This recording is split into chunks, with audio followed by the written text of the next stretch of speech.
Welcome back, and it is a Wildcat Wednesday. And this morning we're going to learn a little bit about broom's edge, the fact that we don't want it, and then we're going to find out how to get rid of it.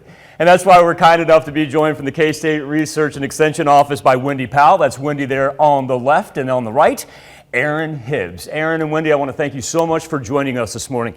I guess I want to start just with the basics. It's called the Broom's Edge Project. Broom's Edge Project. And Wendy, you're heading this up. My first question would be, how do you explain what Broom's Edge is to someone? So Broom's Edge is this grass that I'm holding here in my hand, and in the background you can see in this fescue hay meadow, it's this golden colored grass. A lot of folks know it as poverty grass. I've heard it called sage grass. Some folks have even called it cheat. But all of those things, poverty grass, that just indicates that it's not a very good grass. so we want to get it under control. Okay, Wendy, I guess my next question would be, we want to get it out of our pastures. We want the fescue to really be able to take off and thrive, and the Broom's Edge is going to prohibit that a little bit. What is the goal of this project, and what is your final aim as far as what to do with the Broom's Edge?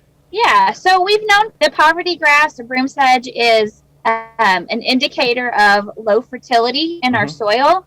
And so our studies are going to have a few different layouts of fertilization rates, so we can see exactly what fertilization rate controls the best, or if we just put on the little, it doesn't really do the job that we're looking for.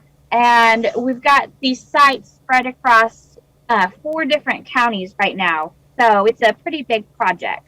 Am I correct in saying a lot of this comes down to soil enrichment, knowing the acidity of your soil, the phosphorus? Is that kind of a starting place for this? Yes, it is. So the conservation districts can partner with us to help fund these on-farm trials. They can help us get the word out about the field days that we'll be doing this fall, and help bring folks out here to see what we're doing. Well, let's kind of talk about what happens this fall here after you have these sample sizes and you're able to evaluate the soil, and exactly what the fertilization does to the Broom's Edge. Because then the next great thing about K-State Extension is the dissemination of that information. What is the best way to go about explaining to people that rely so heavily on the pasture and the hay, the best way for them to control the Broom's Edge?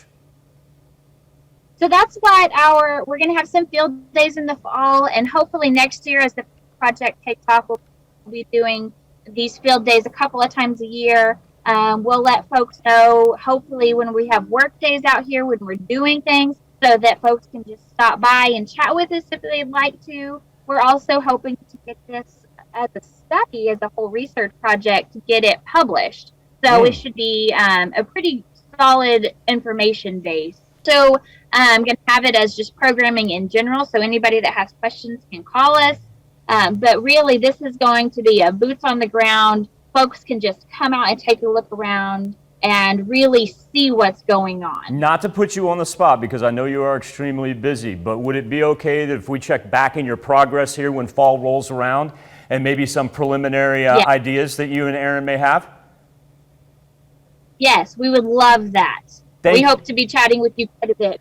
Excellent. I love to hear that. Wendy Powell, Aaron Hibbs, thank you both for joining us on this Wildcat Wednesday. You guys stay safe out there, and thank you for all that you do when it comes to the entire 4 states. Thank you. All right, we'll have more KOAM Morning News for you right after this.